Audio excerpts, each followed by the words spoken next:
모세오경의 마지막 책인 신명기의 히브리 정경 이름은 엘레 하드바림입니다.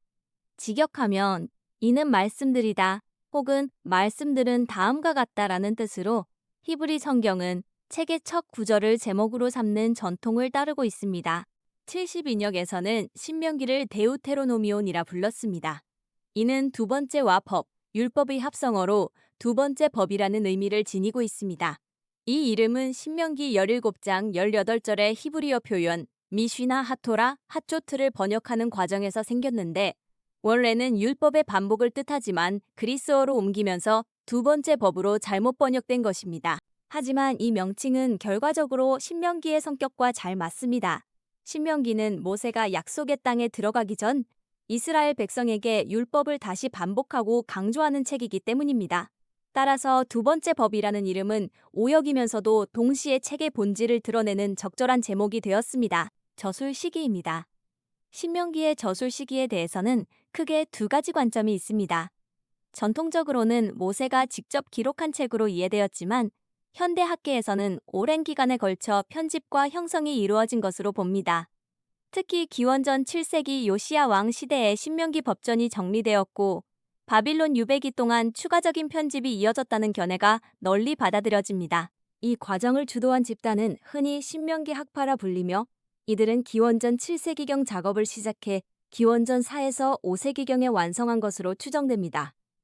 따라서 신명기는 단일 저자가 한 번에 기록한 책이라기보다는 모세 전승을 바탕으로 후대 역사적 사건인 요시야 개혁과 바빌론 유배 속에서 편집, 재구성된 율법서라고 할 수 있습니다. 다음은 신명기 편집 순서입니다. 12장에서 26장 원신명기, 곧 핵심 법전은 기원전 7세기, 요시야 왕 시대의 성전 공사 중 발견한 것으로 보고 있습니다. 1차 편집은 5장에서 11장, 십계명과 권고, 27장에서 28장 계약 체결과 축복 저주가 추가된 시기는 요시야 개혁 직후, 기원전 7세기 후반으로 추정되고 있습니다.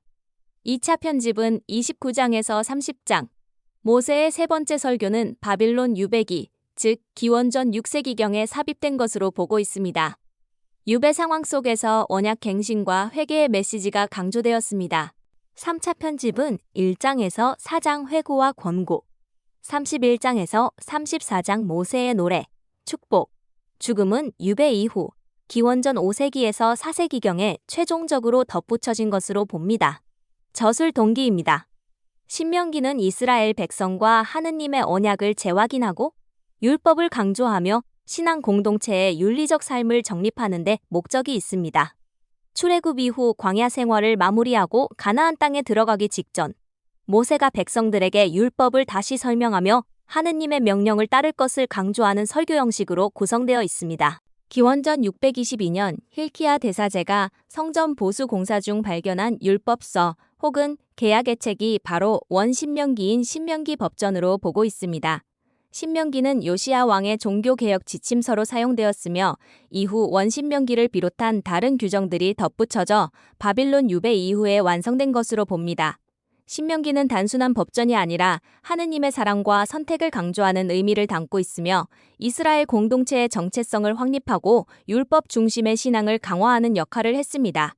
또한 신약 성경에서 창세기, 시편, 이사야서와 더불어 가장 많이 인용되는 구약 성경으로서 중요한 위치를 차지합니다. 구조와 내용의 흐름입니다. 1장에서 4장은 서론 및 역사적 회고 이야기입니다. 신명기의 서론은 이스라엘의 여정을 돌아보며 하느님의 인도하심과 신앙적 교훈을 강조합니다. 모세는 출애굽 이후 광야에서의 긴 여정을 회고하면서 백성에게 하느님의 호의와 사랑을 믿고 의지하며 계약의 법에 순종할 것을 호소합니다.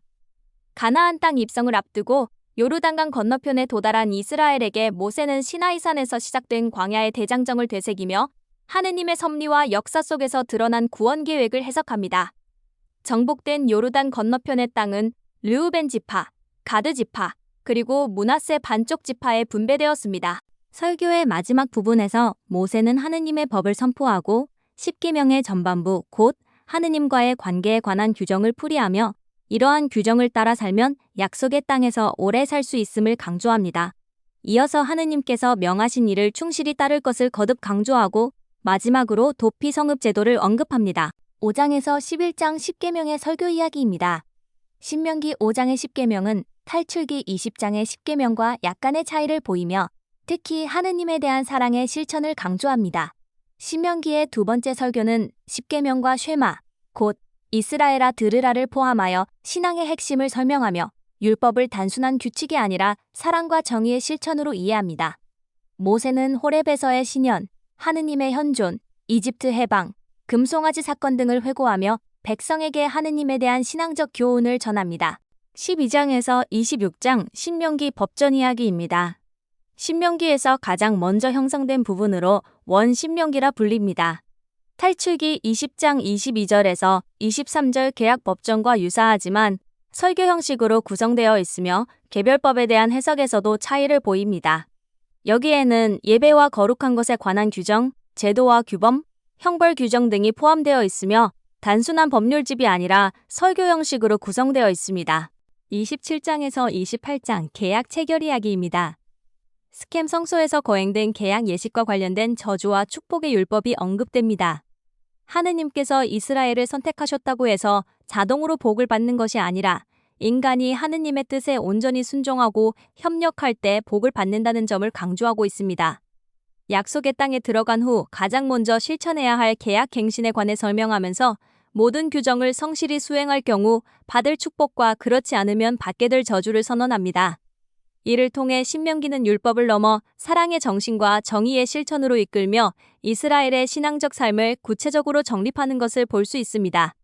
27장에서 30장 축복과 저주, 언약 갱신 이야기입니다. 모세의 마지막 설교는 언약 갱신과 축복 저주의 선언으로 구성됩니다. 이스라엘 지파의 절반은 비옥한 그리짐산에 세워져 레위인들의 축복을 받고 다른 절반은 메마른 에발산에 세워져 저주 선포를 받게 됩니다. 이는 이스라엘이 주 하느님을 저버리고 율법을 어기면 약속의 땅에서 쫓겨날 것이며 반대로 주님을 올바로 섬기고 계약을 충실히 지키면 그 땅에서 번영과 장수를 누리게 된다는 상징적 예식입니다. 두 산은 모두 스켐 성읍을 내려다보고 있으며 이스라엘은 약속된 땅을 차지한 뒤 스켐에서 계약갱신 예식을 거행하게 됩니다. 모세는 축복과 저주의 조항들을 나열하며 그것들을 얻는 조건을 분명히 알려줍니다. 29장에서 백성에게 미래를 결정짓게 될 계약을 받아들이라고 촉구합니다. 또한 그들 앞에는 두 가지 길이 열려 있습니다. 하나는 생명과 행복의 길이고 다른 하나는 죽음과 불행의 길입니다. 마지막으로 모세는 장엄한 권고로 마무리합니다. 나는 오늘 하늘과 땅을 증인으로 세우고 생명과 죽음, 축복과 저주를 너희 앞에 내놓았다. 너희와 너희 후손이 살려면 생명을 선택해야 한다. 또한 주 너희 하느님을 사랑하고 그분의 말씀을 들으며 그분께 매달려야 한다. 주님은 너희의 생명이시다. 그리고 너희의 조상 아브라함과 이사학과 야곱에게 주시겠다고 맹세하신 땅에서 너희가 오랫동안 살 수 있게 해주실 분이시다. 31장에서 34장 모세의 마지막 유언과 후계자 임명 이야기입니다. 31장에서 모세는 설교 형식의 유언을 마무리하며 자신이 이스라엘 백성과 함께 요르단강을 건너지 못할 것을 밝힙니다. 그는 눈의 아들 여호수아를 후계자로 세우고 율법서를 기록하여 레위 자손 사제들에게 맡기며 주님의 계약 궤 곁에 두도록 합니다. 또한 안식년마다 초막절에 율법을 온 이스라엘 앞에서 봉독하라고 명령합니다. 이제 기록된 말씀이 하느님의 계명을 전달하는 역할을 하며 모세는 탁월한 중개자로서의 사명을 마칩니다.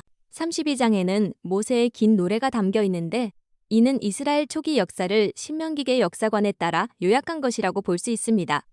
33장은 12지파에 대한 모세의 축복으로 창세기 49장의 야곱의 축복과 비교할 수 있습니다. 마지막 34장은 모세의 죽음을 다룹니다. 모세는 모압 땅에서 죽었으나 그의 무덤은 알려지지 않았다고 기록됩니다. 이는 모세가 남긴 것이 오직 하느님의 말씀, 곧 토라라는 점을 상징적으로 보여주는 것입니다.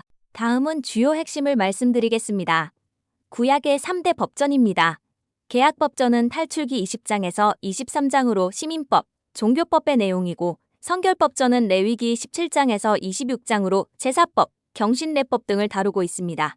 신명기법전은 신명기 12장에서 26장으로 종교사회생활 전반에 관한 법규, 예배와 거룩한 것에 관한 규정으로 신명기 12장 2절에서 17절 신정을 실현하기 위한 제도와 규범들, 형벌에 대한 규정들을 말하고 있습니다. 다음은 탈출기와 신명기 10계명의 차이를 말씀드립니다. 탈출기 20장의 안식일은 주님이 엽새 동안 창조하시고 이렛날에 쉬셨기 때문에 안식일을 지키라고 말씀하십니다. 이것을 창조 중심의 10계명이라고 말할 수 있습니다. 신명기 5장의 안식일은 이집트 종살이에서 이스라엘을 구원한 것을 기억하여 안식일을 지키라고 말씀하십니다. 이것을 구원 중심의 10계명이라고 말할 수 있습니다. 10계명은 이스라엘 백성을 이집트 종살이에서 해방시켜 젖과 꿀이 흐르는 가나안 땅으로 인도하는 곧 생명과 자유, 참된 행복으로 이끄는 삶의 길잡이로 주어집니다. 특히 10계명 안에 담긴 안식일 규정은 두 가지 관점에서 이해되고 있습니다.